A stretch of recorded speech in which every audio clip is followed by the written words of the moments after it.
Okay, hello guys. We will look into the Bernoulli equations in more detail. Okay, so first have a look at this Bernoulli equation.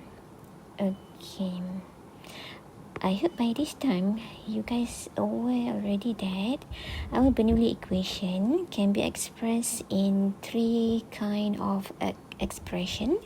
Okay, in this one is in the pressure term.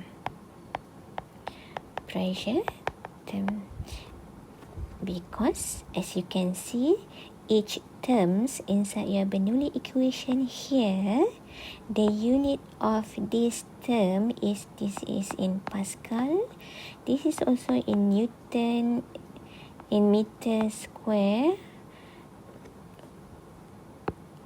this one also in Pascal basically, and this is also give you the Pascal unit. So this is called pressure term, and based on this equation, as you can see, the pressure of a point inside your pipe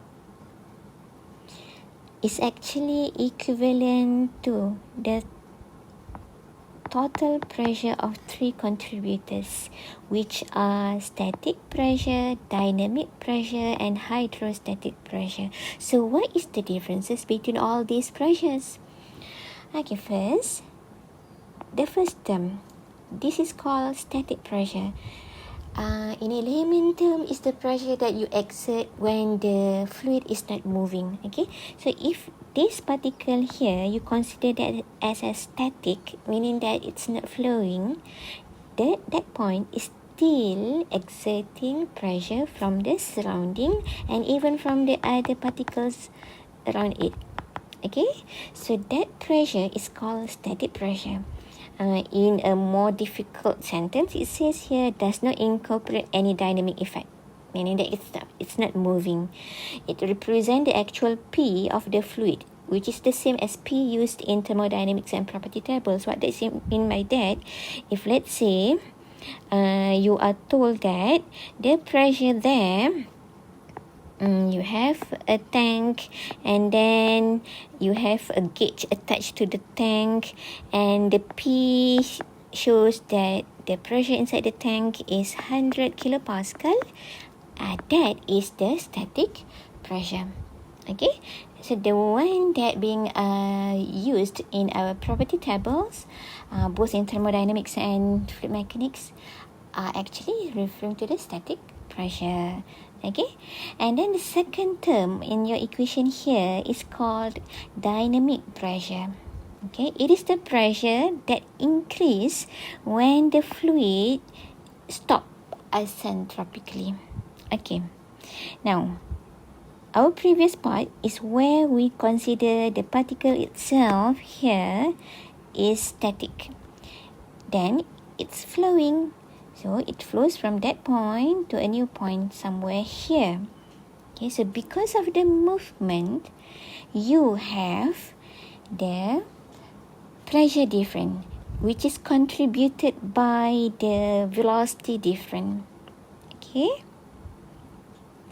so to quantify the difference of pressure between these 2 points, then we have the dynamic pressure. So the dynamic pressure represents the pressure increase. The only thing is here, it's you have to imagine that if let's say this is a moving particle from point A to B, okay, then you have to be forced stop.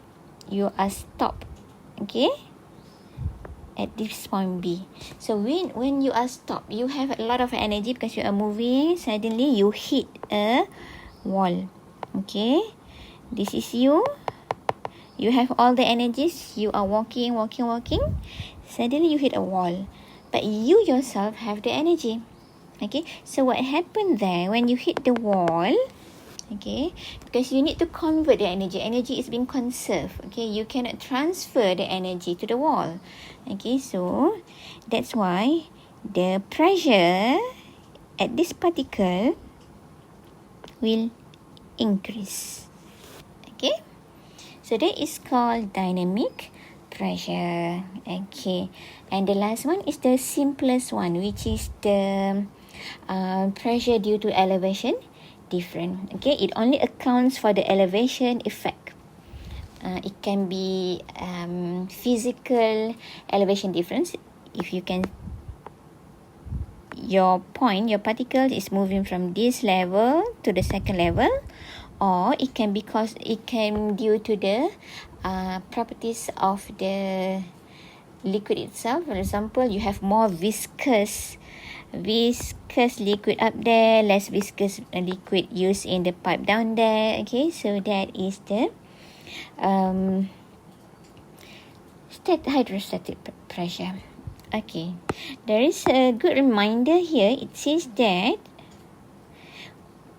be careful with the sign. Okay, unlike the hydrostatic pressure rho GH that we have learned before this, when your liquid is static, is not moving. Okay, for hydrostatic pressure in a Bernoulli equation, the sign is really important. So that's why when you are dealing with gamma H or rho GH inside the Bernoulli equation here, and when you are choosing your datum point, okay, which is Z equal to 0 or H equal to Z, must be equal to positive value. Okay, in that case, if your flow that way, flowing from this point to here, always choose the lowest point in your diagram to be your datum point, 0 meter. Okay, because it says here the hydrostatic decreases with the fluid depth, and your gamma rho GH here increases with the fluid depth. Okay, it behaves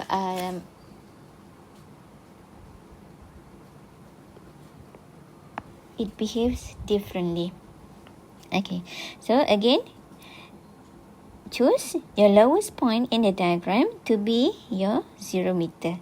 Okay, if that is your flow, it would be easier for you to imagine. If let's say this is your pipe, and your pipe, the fluid is flowing from the top pipe to the lower pipe. Okay, we have the tendency to choose this as our point 1 and here as point 2. But then if you are doing that, then your rho GH will become negative. Okay, because it says here pressure term decreases with the fluid depth. Okay, so what you have to do, instead of going for point 1 to be at that top, so you can go, always choose the lowest point in your diagram to be your point number 1. Would be easier for us to avoid careless mistake in our pressure calculation.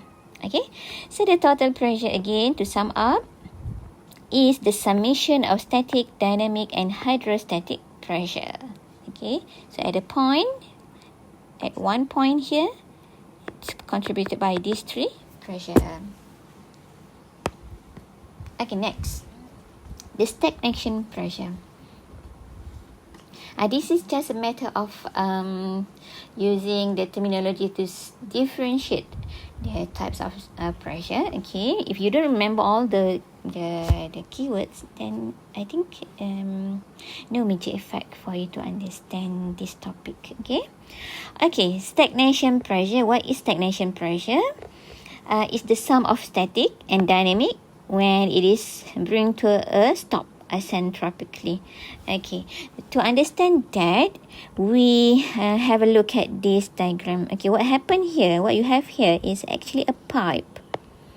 Okay, it's a long pipe, and then somewhere in the pipe you insert what we call pitot tube. This is a pitot tube, an actual pitot tube. pitot tube is very useful and a very simple device where you can measure the pressure of a flowing fluid. Okay, even though it's very simple, actually you can see this if you look carefully at the aeroplane. Okay, especially the small one, the domestic one. Okay, small size aeroplane. At the front of the aeroplane, there is a very small metal tube attached. Normally just below the cockpit, the pilot cockpit. Okay, if you have the chance to take an aeroplane after this, okay, then maybe if you are lucky, you can see this pitot tube is still being used on certain aeroplanes, not all aeroplanes. Okay, so coming back to our diagram here. So in this pipe, you insert that pitot tube. So that pitot tube is used to measure the pressure inside the pipe. But now do some imagination. Okay, so if let's say we take one point here, that is our point 1, that is our point 2, just before, okay, very close to the pitot tube entrance point here. That is our point 2. So we build the Bernoulli equation.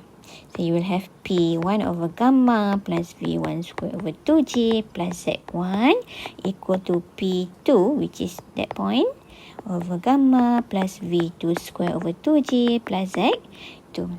Okay. Your points here, your flow must always flows in one streamline. Okay, so your Z1 and Z2 obviously can be cancelled out.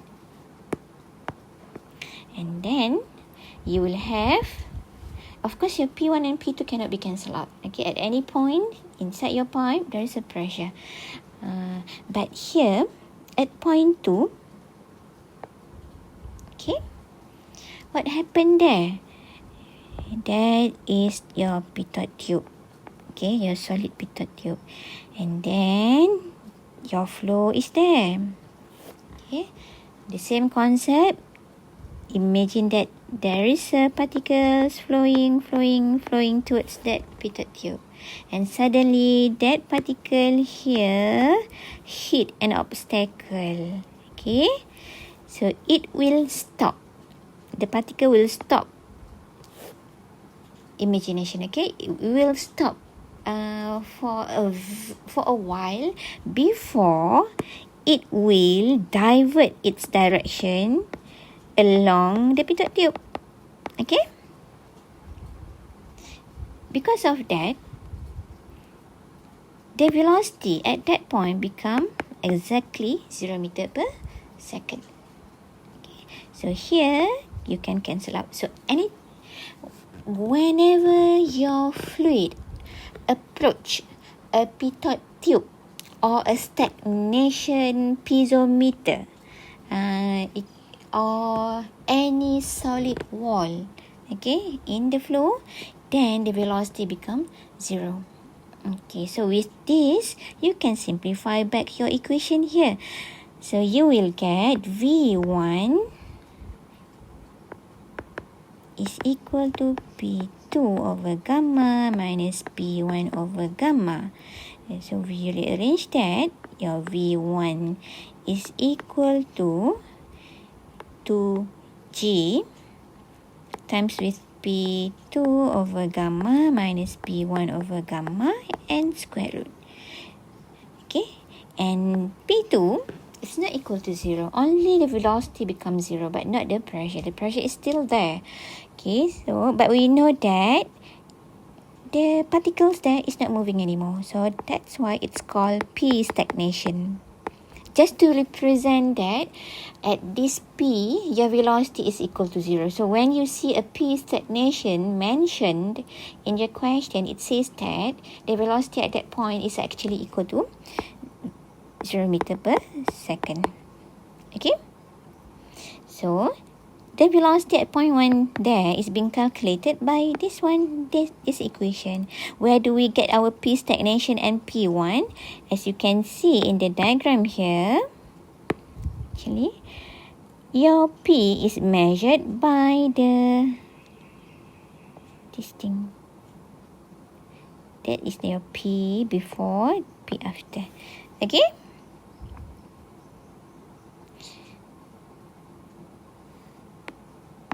Okay, next.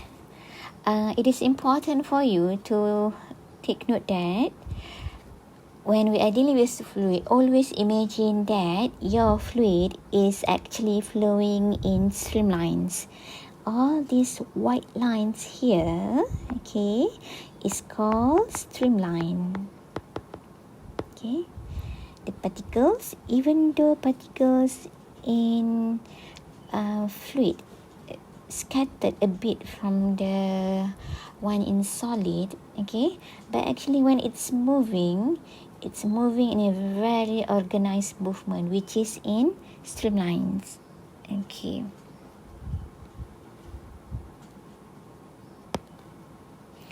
Okay, when we are using Bernoulli equation, there are 6 limitations that you need to take note of. Okay, first, you can only use the Bernoulli equation when your fluid is a steady flow. Okay, meaning that the properties does not change with time.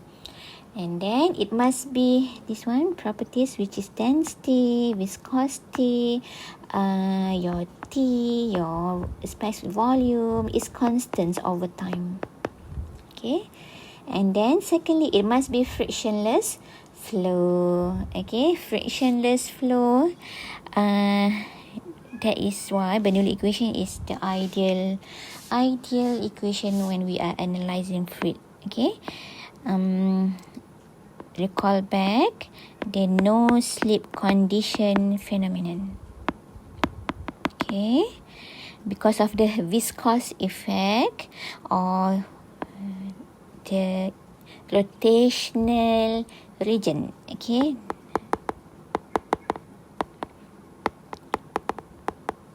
viscous effect along the wall, actually there is a shear stress acting between your fluid here and your solid.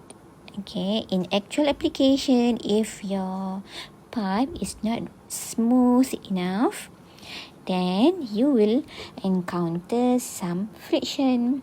Okay, but when we are using Bernoulli equation, we always assume that the flow is frictionless. Okay, and there is no shaft work. What does it mean by that? Take a very long water pipe from the water board to your house. Okay, very long pipe. Okay, somewhere in the middle of this pipe, you must have a pump attached to it, because your water, if this is a starting point, that is from Kuching water board. Okay, to get to Asajaya, which is like how many kilometers? Maybe 60 kilometers from Kuching.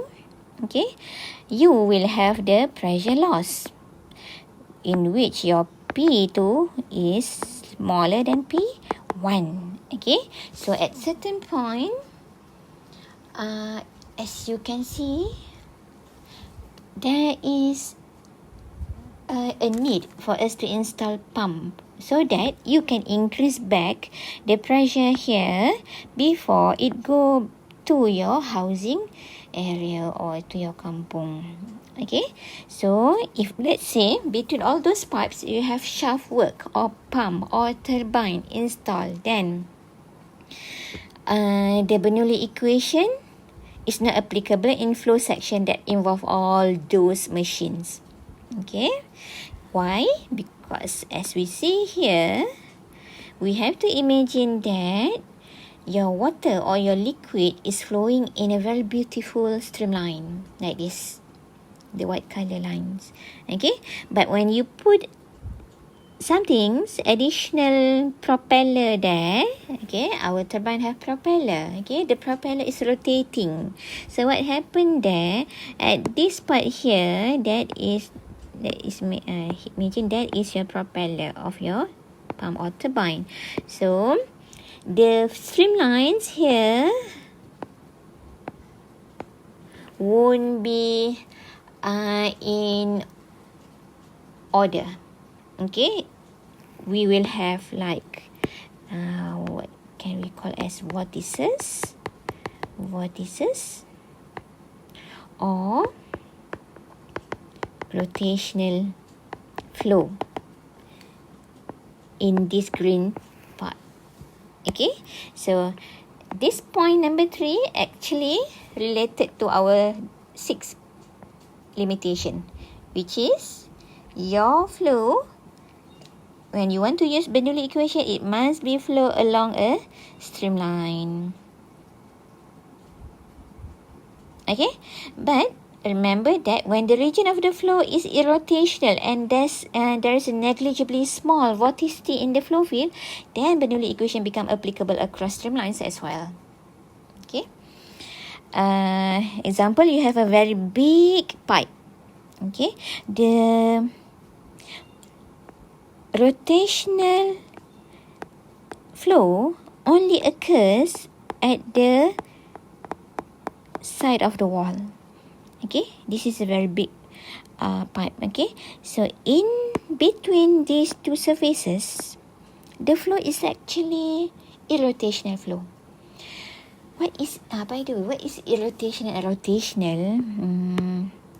You learn in detail in fluid mechanics too actually, but just to let you know what is that. Okay, imagine that this is your particle. Okay, the particle is supposed to be flowing in a very organized and structured streamline.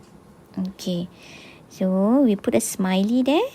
Okay, that is our particles happily flowing in lines. Okay, then you have a wall.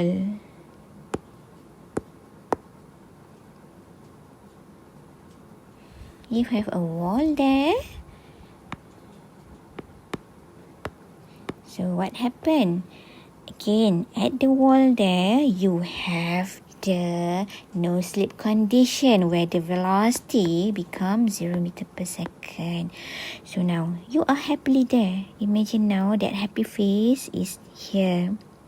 Okay, initially you are moving, but then because of the shear stress, it's become more difficult for you to flow. Okay, you have to struggle to flow. Okay, the shear stress becomes a friction to you, to the particle. So what happened? Instead of smiling that way, you have to, you smile.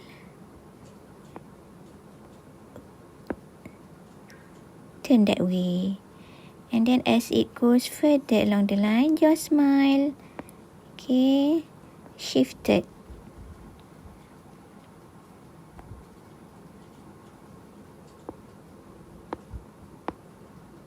Okay, so it's rotating actually. The particles inside, along the wall, very close to the wall, is rotating. Okay, to overcome the shear stress effect between the solid and the liquid.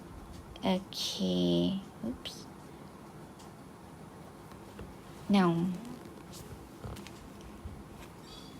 that is called rotational flow over here. But up there, you don't have the effect of the shear stress anymore. So you can flow happily, okay, in one line, very structured without rotating. Okay.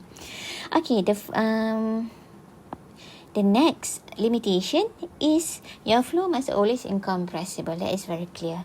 You can only use the Bernoulli equation in air, okay, if your Mach number is less than 0.3, your Mach number is equal to V over C, speed of light, speed of sound, and the velocity of your fluid.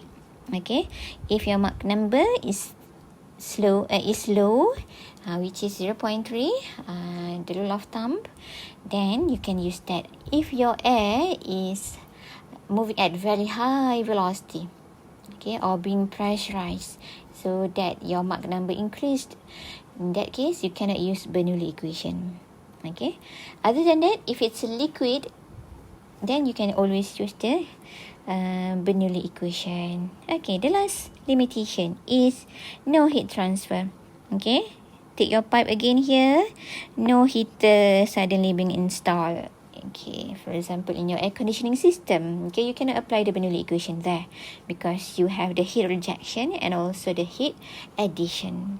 Okay, so that are 6 limitations on the use of Bernoulli equation. If we visualize that in pictures, okay, where can we use and where can't we use that equation is, for example, here, if you take a sudden expansion in actual life, you can see this when you have diffuser in your air conditioning system. Okay, you have a pipe and that is attached to a bigger pipe. Okay, maybe that bigger pipe is a diffuser. Okay, so in this condition, it fulfills all the requirements. There is no heat transfer, there is no friction, it's a incompressible flow. So you can use this. For you to build the equation, it's between 1 to 2 here. Okay. A narrow, long tube also can be used there. And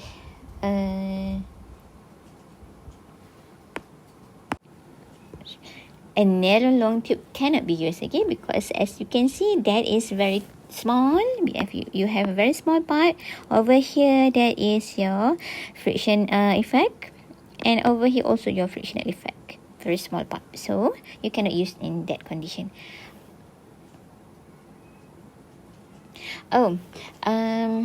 Yeah, I think to avoid some confusion between you guys, I need to paraphrase back. Okay, if let's say you have a very long pipe, okay, attached to another big pipe using a connector, okay, shown in this diagram, where you cannot use actually is between this point and here at the connection part. What happened there, okay, that is our connection. Okay, small pipe, bigger pipe, and then you are flowing your fluid is flowing. Okay, but suddenly you have to make a turn. Yeah, it's a sudden turn, okay, at that part. Okay, so over here actually you will have vortices, which is the rotational flow. Okay, that is called separation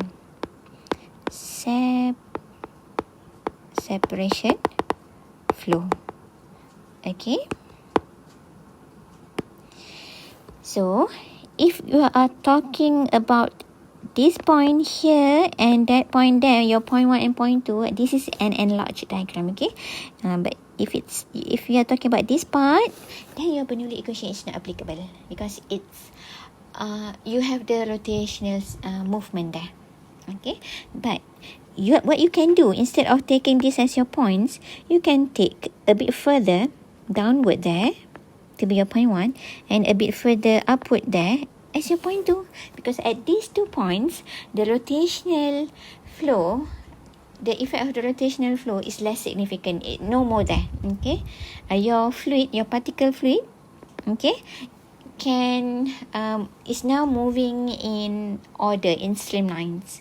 Okay, so yeah, it would be a bit confusing if you look at this enlarged diagram. Okay, you can't use the Bernoulli equation only across the 2 small and bigger, or bigger and smaller pipes. That's it. Okay, so to avoid or if let's say you still want to use the equation, then choose 2 points further from the connection part. Okay, and then obviously from fan, you can, if it's installed with fan, you cannot use that as well, because very close to the fan blades you have a rotation, you have the rotational flow. Okay, but if let's say your fan is situated here, somewhere there, you cannot take only this region to build your Bernoulli equation. But what you can do is, again, you can choose 2 points further from your device. Okay. Okay, for heating section, obviously, if it's close to the heater section, you cannot use that. Okay, because you have the Q in, Q out effect. It's changed the density. It changed the properties of the fluid itself. Okay. Okay, so yeah. If your flow have frictional effect, heat transfer, and components that disturb the streamline, then you cannot use the Bernoulli equation. But what you can do is, you can still use that in the pipes, but choose 2 points which is really far away, located far away from all these obstacles. Okay. Okay, that's it about our limitation. That's it about our limitation on the Bernoulli equation. Okay, very theoretical and conceptual, but it's really important for you to understand. Solving Bernoulli equation is really simple and easy. The only problem is when you want to choose your point 1 and point 2. Okay, that's why you really need to understand the limitation, so that you do not wrongly choose points when you are solving your Bernoulli equation to calculate the P or the V.